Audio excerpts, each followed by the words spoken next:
Just below the surface of everyday life lies the world of Primal.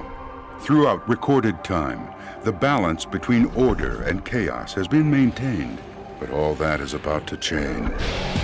We have two characters, Arella, who is kind of like a goddess character representing order, and Abaddon is a character representing chaos. And Abaddon has decided he wants all of the kind of primal energies in this world for himself.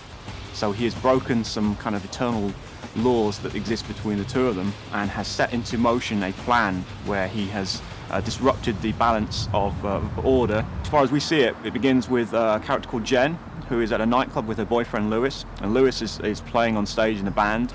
But we're seeing this character, this huge demon that's actually tracking Lewis, and by the end of the sequence this demon has abducted Lewis and has left Jen lying in a coma. Initially she's just thinking she's in a dream, is she dead, what's going on? And Scree basically pulls her into the world of Primal, which is full of demons and monsters, and she's basically looking for her boyfriend at that time. Jen and Lewis are different from everyday people in a way that they don't even know.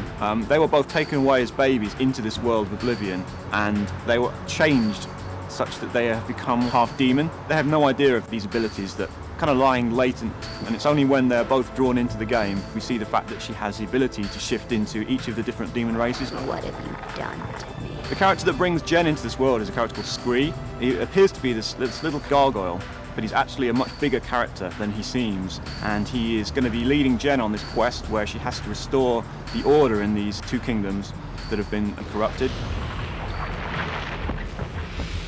We want to see the relationship with Jen and Scree kind of develop through the game, so that they go from Jen thinking that Scree is this funny little guy. Except he looks like a fearsome, impressive creature, and you, well, I mean, well, you're you. Through to the end of the game where she really respects him and has seen that he has this real strength, and there's a real respect that develops between the two characters.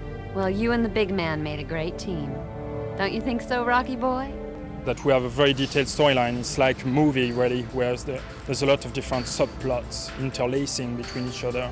The way we describe characters as well, each character has a backplot. You learn about him and they have a depth. So you've got this big overall story that kind of links Jen into this whole world, and then you've got the little individual stories for each of the different realms that Jen has to go in and put the things to rights because chaos is taking over order. So Solum is the first realm that you encounter, and it's a world locked in perpetual winter and perpetual night. The world that they live in reflects their fall from grace. They were a much nobler, much more refined civilization, all of which has crumbled into ruin. We have a race of characters who have a king who is by their natural law is all-powerful. He has to sacrifice himself at the height of his power and pass the kingdom throne over to his heir. What has happened in this kingdom is the son has been kidnapped, so the player is going to have to bring him back to his father so that the king can do what he should do, basically, and sacrifice himself, and the natural law there can be restored. Altogether, there are 4 demon realms that you will explore in the world of Primal: Solum, Aquis, Aether, and Volca. These are the battlefields you will face to restore order to the world.